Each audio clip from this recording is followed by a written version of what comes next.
Shalom, selamat pagi Bapak Ibu, Saudara-saudari. Semoga kita semua tetap sehat. Selamat berjumpa kembali melalui renungan pagi dari Bukit Sion Makale. Hari ini Selasa tanggal 18 Maret 2025. Firman Tuhan yang akan kita baca saat ini terdapat dalam pertama Korintus 10 ayat 1 sampai 13. Sesuai bacaan gereja Toraja. Namun sebelum membacanya, mari kita berdoa. Ya Allah, ya Tuhan Bapa kami dalam Yesus Kristus, terima kasih atas penyertaan-Mu kepada kami semua, sehingga kami boleh dibangunkan dengan tubuh yang kuat dan segar pagi ini. Namun sebelum kami melakukan tugas pekerjaan kami hari ini, kami akan rindu membaca dan merenungkan firman-Mu untuk mendasari seluruh aktivitas kami hari ini. Karena itu ya Roh Kudus, terangilah hati dan pikiran kami, agar kami boleh mengerti dan memahami firman-Mu ini. Dalam nama Tuhan Yesus Kristus kami berdoa. Amin. Pertama Korintus pasal 10 ayat 1 sampai ayat yang ke-13. Lembaga Alkitab Indonesia memberikan perikop judul bacaan Israel sebagai suatu peringatan. Israel sebagai suatu peringatan. Aku mau supaya kamu mengetahui saudara-saudara bahwa nenek moyang kita semua berada di bawah perlindungan awan dan bahwa mereka semua telah melintasi laut untuk menjadi pengikut Musa. Mereka semua telah dibaptis dalam awan dan dalam laut. Mereka semua makan makanan rohani yang sama dan mereka semua minum minuman rohani yang sama. Sebab mereka minum dari batu karang rohani yang mengikuti mereka, dan batu karang itu ialah Kristus.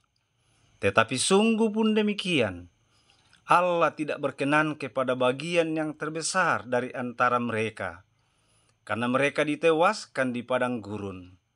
Semuanya ini telah terjadi sebagai contoh bagi kita, untuk memperingatkan kita, supaya jangan kita menginginkan hal-hal yang jahat, seperti yang telah mereka perbuat. Dan supaya jangan kita menjadi penyembah-penyembah berhala, sama seperti beberapa orang dari mereka. Seperti ada tertulis, maka duduklah bangsa itu untuk makan dan minum, kemudian bangunlah mereka dan bersukaria. Janganlah kita melakukan percabulan, seperti yang dilakukan oleh beberapa orang dari mereka, sehingga pada satu hari telah tewas 23.000 orang. Dan janganlah kita mencobai Tuhan, seperti yang dilakukan oleh beberapa orang dari mereka, sehingga mereka mati dipagut ular. Dan janganlah bersungut-sungut seperti yang dilakukan oleh beberapa orang dari mereka, sehingga mereka dibinasakan oleh malaikat maut. Semua ini telah menimpa mereka sebagai contoh dan dituliskan untuk menjadi peringatan bagi kita yang hidup pada waktu di mana zaman akhir telah tiba. Sebab itu, siapa yang menyangka bahwa kita teguh berdiri, hati-hatilah supaya ia jangan jatuh. Pencobaan-pencobaan yang kamu alami ialah pencobaan biasa yang tidak melebihi kekuatan manusia, sebab Allah setia. Karena itu, Ia akan membiarkan kamu dicobai melampaui kekuatanmu. Pada waktu kamu dicobai, Ia akan memberikan kepadamu jalan keluar, sehingga kamu dapat menanggungnya. Amin firman Tuhan. Dari keseluruhan ayat bacaan itu tadi, dari pertama Korintus, pasal 10 ayat 1 sampai ayat yang ke-13, diberikan sebuah nats renungan yang bunyinya, batu karang itu ialah Kristus. Batu karang itu ialah Kristus. Ia tu batu laulung, ia mu Kristus.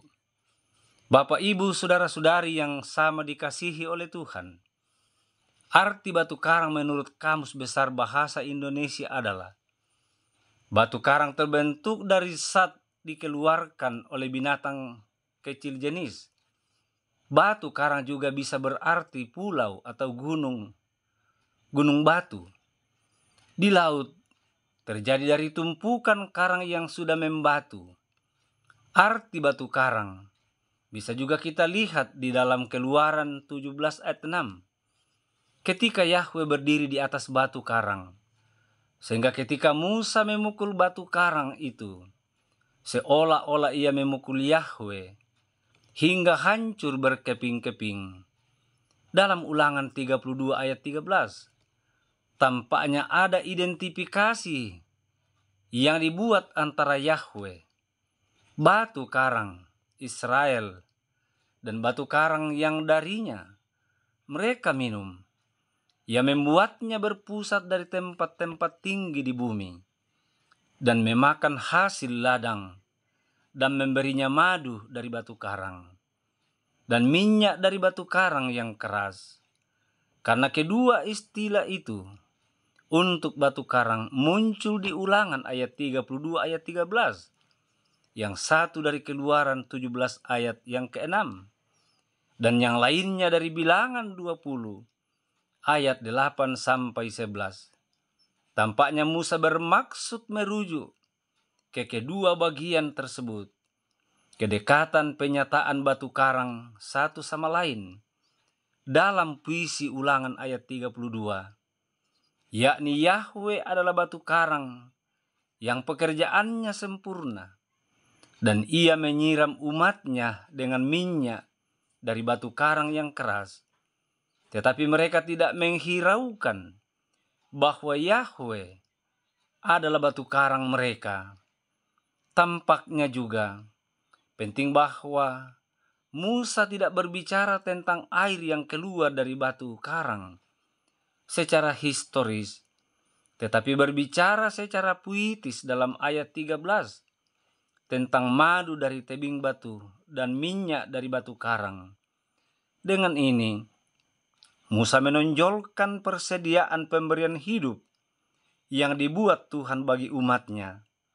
Dan secara bersamaan, ia menempa hubungan antara identitas Yahwe sebagai batu karang bagi Israel dan batu karang fisik yang dipukul oleh Musa dari mana air itu mengalir.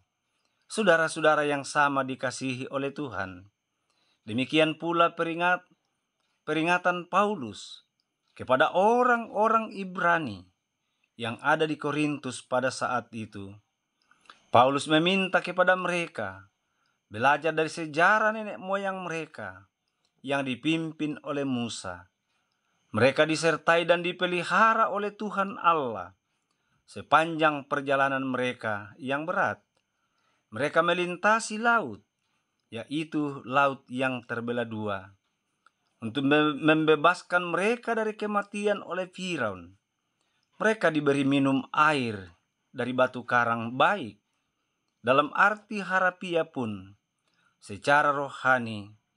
Namun pada akhirnya, banyak yang dibinasakan karena mereka tidak taat kepada Allah, melainkan menceburkan diri pada segala kecemaran, hal-hal yang jahat, kebinasaan. Sebagian dari umat Israel adalah karena mereka gagal membangun hidup mereka di atas batu karang yang memberi mereka air hidup, yang oleh Paulus ditegaskan, itulah Yesus Kristus.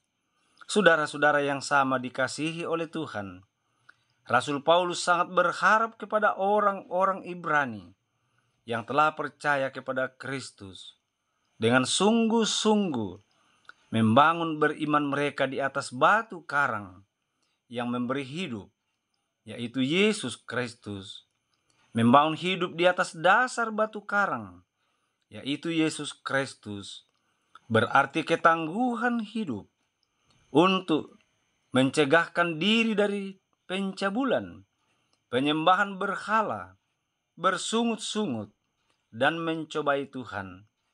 Tentu demikian pun bagi kita yang telah percaya. Kristus membangun hidup kita pada dasar yang teguh, pada iman yang kokoh, yaitu di atas batu karang kehidupan, yakni Yesus Kristus. Oleh karena itu, saudara-saudaraku yang sama dikasihi oleh Yesus Kristus, marilah kita tetap mengakui dan selalu berpegang teguh bahwa Yesus Kristus itulah yang satu-satunya merupakan batu karang yang teguh dan tempat jangkar iman kita berlabuh, mulai dari sekarang ini dan untuk selama-lamanya. Terpujilah Kristus. Amin. Mari kita satu dalam doa syukur. Ya Allah, ya Tuhan kami bersyukur atas selawatan firman-Mu kepada kami saat ini. Semoga kami tetap percaya dan mempercayakan hidup kami yang sepenuhnya bahwa Engkaulah merupakan batu karang yang teguh, tempat iman kami. Ya Allah, ya Tuhan kami, pada saat ini kami sungguh mengakui dan tetap percaya bahwa Engkaulah Tuhan dan Juru Selamat kami. Tuhan, saat ini kami mau berdoa untuk kami sebagai anggota Jemaat Sion Makale dan sesama kami yang sedang sakit, baik di rumah mereka maupun di rumah sakit. Tuhan, tiliklah mereka satu persatu, sembuhkanlah mereka dari penyakitnya. Berkatilah tangan para medis dan dokter. Berkatilah obat dan makanan yang dikonsumsi. Semoga menjadi saluran kekuatan dan kesembuhan bagi mereka. Demikian juga kami berdoa kepada semua orang tua kami yang sudah lanjut usia dan tak berdaya lagi, baik sebagai anggota Jemaat Sion Makale maupun sesama kami, dimanapun mereka berada. Berikan kekuatan, baik secara jasmani maupun secara rohani. Begitu juga kami tetap berdoa bagi mereka yang berduka cita. Hiburkanlah mereka, sehingga mereka tidak larut dalam duka cita yang mereka alami. Tuhan, kami juga berdoa untuk tugas dan pekerjaan kami masing-masing. Demikian juga anak cucu kami yang sementara menuntut ilmu pengetahuan, mulai dari taman kanak-kanak hingga perguruan tinggi. Tuhan, berkatilah mereka dalam pendidikannya masing-masing. Begitu juga bagi anak-anak kami yang sementara mencari pekerjaan. Karuniakanlah pekerjaan bagi mereka. Tuhan, kami berdoa buat pemerintah kami, mulai dari pusat hingga ke daerah-daerah, khususnya pemerintah kami di Kabupaten Tanah Toraja. Berkati bupati dan wakil bupati dalam menjalankan roda pemerintahan, sehingga di masyarakat kami di Kabupaten Tanah Toraja, sungguh kami leluasa melaksanakan tugas tanggung jawab bahkan untuk memuliakan nama-Mu. Kami juga tetap berdoa untuk kami sebagai majelis gereja di tengah-tengah Jemaat Sion. Tuhan beri kekuatan dan kesehatan, sehingga kami boleh kuat dan sehat mengangkat tugas pelayanan ini. Tuhan, berkatilah hamba-Mu sebagai pendeta di tengah-tengah Jemaat Sion, Ibu Pendeta Yusinati Puntu dan Bapak Pendeta Oktopianus Banne Padang. Tuhan memberi kuat sehat, sehingga sungguh mengangkat tugas pelayanan. Berkati mereka dalam keluarga, sehingga mereka tetap kuat dan sehat. Tuhan, inilah doa kami dan permohonan kami. Dengarkan dan sempurnakan, karena semua ini kami mohon di dalam dan melalui anak-Mu Yesus Kristus. Itulah Tuhan dan Juru Selamat kami yang hidup. Amin. Demikianlah ibadah yang kami sampaikan dari atas Bukit Sion Makale. Atas perhatiannya kami ucapkan terima kasih. Selamat beraktivitas. Tuhan memberkati kita semua.